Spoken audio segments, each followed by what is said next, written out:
ओम श्री गणेशाय नमः। ओम श्री गुरुदेवाय नमः। ओम श्री मार्कंडेयाय नमः। आज 13वें दिन में संक्षिप्त मार्कंडेय पुराण से पिता पुत्र का संवाद दूसरा भाग आपके सामने पढ़ रहे हैं। सूरत गुजरात से दासरी यादगिरी महाराज ने। पुत्र ने कहा, पिताजी, जिस प्रकार मैंने तत्व का बारंबार अनुभव किया है उसे बतलाता हूँ, सुनिए। एक क्षण भंगार संसार चक्र प्रवाह रूप से अजर है, निरंतर चलते रहने वाला है, कभी स्थिर नहीं रहता। तात आपकी आज्ञा से मैं मृत्यु काल से लेकर अब तक की सब बातों का वर्णन करता हूँ। शरीर में जो गर्मी व्यापित है वह तीव्र वायु से प्रेरित होकर जब अत्यंत कुपित हो जाता है, उस समय बिना ईंधन के ही उद्दीप्त हुई अग्नि की भांति बढ़कर मर्मस्थानों को विदीर्ण कर देता है। तत्पश्चात उदान नामक वायु ऊपर की ओर उठता है और खाए पिए हुए अन्न जल को नीचे की ओर जाने से रोक देती है। उस आपत्ति के अवस्था में भी उसी को प्रसन्नता रहती है जिसने पहले जल, अन्न एवं रस का दान किया है। जिस पुरुष ने श्रद्धा से पवित्र किए हुए अंतःकरण के द्वारा पहले अन्नदान किया है, वह उस रुग्मावस्था में अन्न के बिना भी तृप्ति लाभ लेता है। जिसने कभी मिथ्या भाषण नहीं किया, दो प्रेमियों का पारंपरिक प्रेम में बाधा नहीं डाली तथा जो आस्तिक और श्रद्धालु है वो सुखपूर्वक मृत्यु को प्राप्त होता है। जो देवता और ब्राह्मणों की पूजा में संलग्न रहते उसकी निंदा नहीं करते तथा सात्विक, उदार और लज्जाशील होते हैं, ऐसे मनुष्यों को मूत्र के समय कष्ट नहीं होता। जो कामना से, क्रोध से अथवा द्वेष से कारण धर्म का त्याग नहीं करता, शास्त्रोक्त आज्ञा का पालन करने वाला तथा सौम्य होता है, उसकी मृत्यु भी सुख से होती है। जिन्होंने कभी जल का दान नहीं किया है, उन मनुष्यों को मृत्यु काल उपस्थित होने पर अधिक जलन होती है तथा अन्नदान न करने वालों को उस समय भूख का भारी कष्ट भोगना पड़ता है। जो लोग जाड़े के दिनों में लकड़ी दान करते हैं वे शीत के कष्ट को जीत लेते हैं। जो चंदन दान करते हैं वे ताप पर विजय पाते हैं तथा जो किसी भी जीव को उद्वेग नहीं पहुंचाते वे मृत्यु काल में प्राणधातनी वेदना का अनुभव नहीं करते। मोह और अज्ञान फैलाने वाले लोग महान भय को प्राप्त होते हैं। नीच मनुष्य तीव्र वेदनाओं से पीड़ित होते रहते हैं।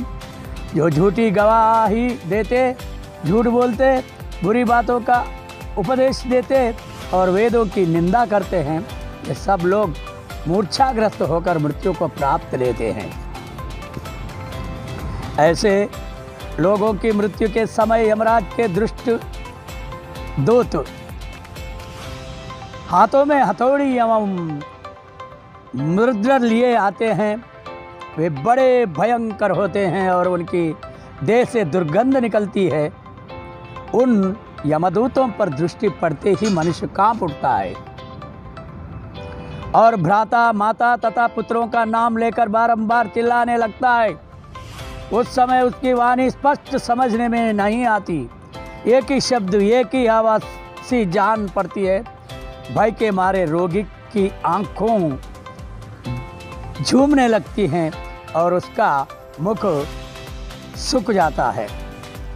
उसकी सांस ऊपर को उठने लगती है, दृष्टि की शक्ति भी नष्ट हो जाती है।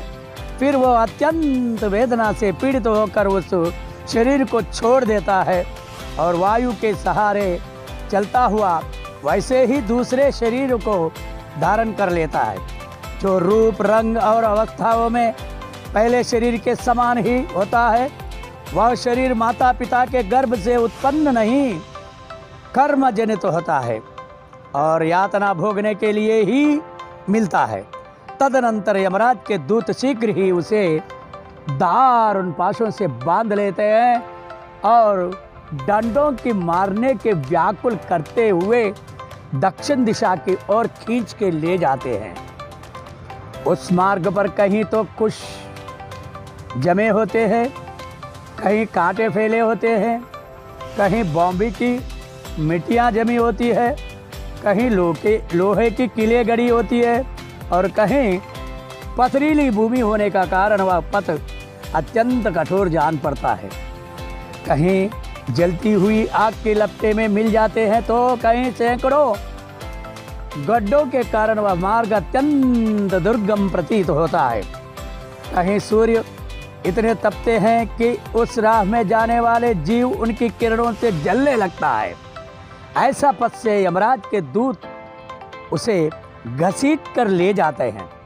वे दूत घोर शब्द करने का कारण अत्यंत भयंकर जान पड़ते हैं। जिस समय वे जीव की घसीट कर ले जाते हैं, सैकड़ों गिदड़ियाँ जुटकर उसके शरीर को नोच नोच कर खाने लगती है। पापी जीव ऐसे ही भयंकर मार्ग से यमलोक की यात्रा करते हैं। जो मनुष्य छाता, जूता, वस्त्र और अन्न दान करने वाले होते हैं, वे उस मार्ग पर सुख से यात्रा करते हैं। उस प्रकार अनेक प्रकार का कष्ट भोगता हुआ पाप पीड़ित जीव विवश होकर 12 दिनों में धर्मराज के नगर तक पहुंचाया जाता है।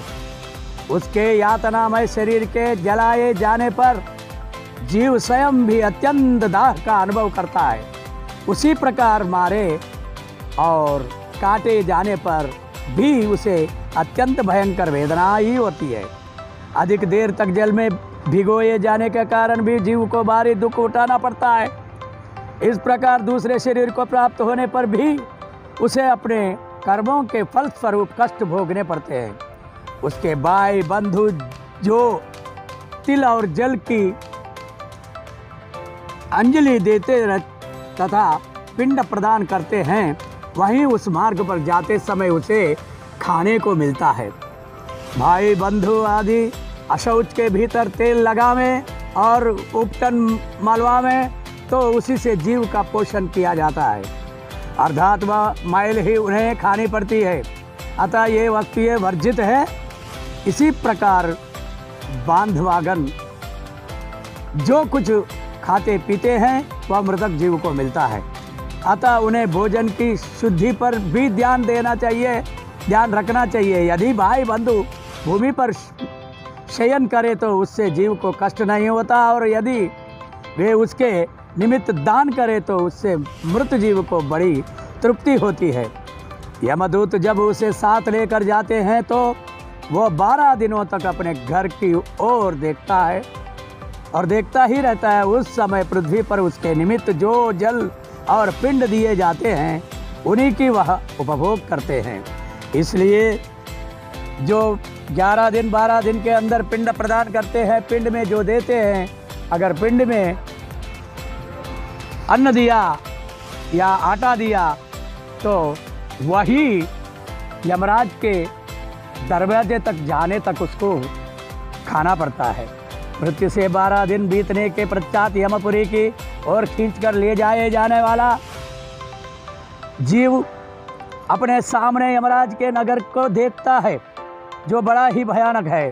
उस नगर में पहुंचने पर उसे मृत्यु, काल और अंतक आदि के बीच में बैठे हुए यमराज का दर्शन होता है, जो कज्जल राशि के समान काले हैं और अत्यंत क्रोध से लाल लाल आंखों किया करते हैं।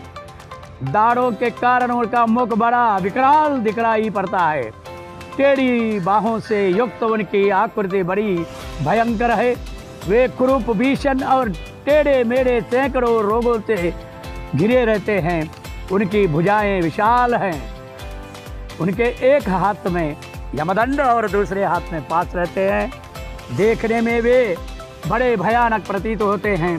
पापी जीव उन्हीं की बताई हुई शुभ अशुभ गति के प्राप्त होता है।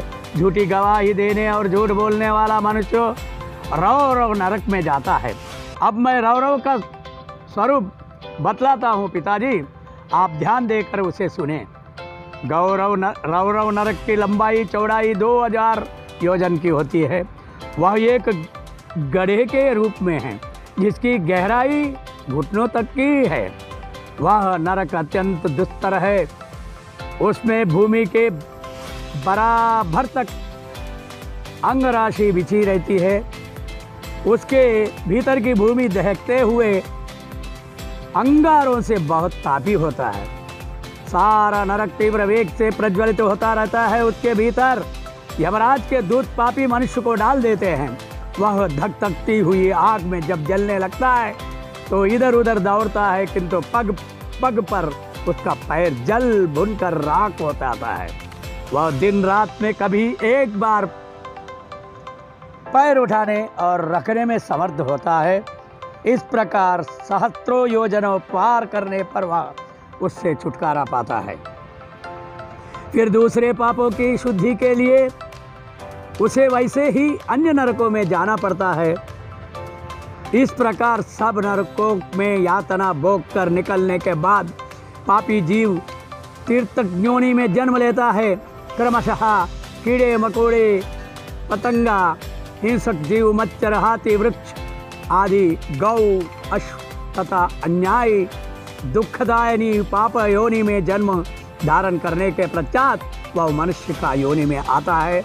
उसमें भी वह कुरूप, कुबड़ा, नाटा और चंडाल आदि होता है।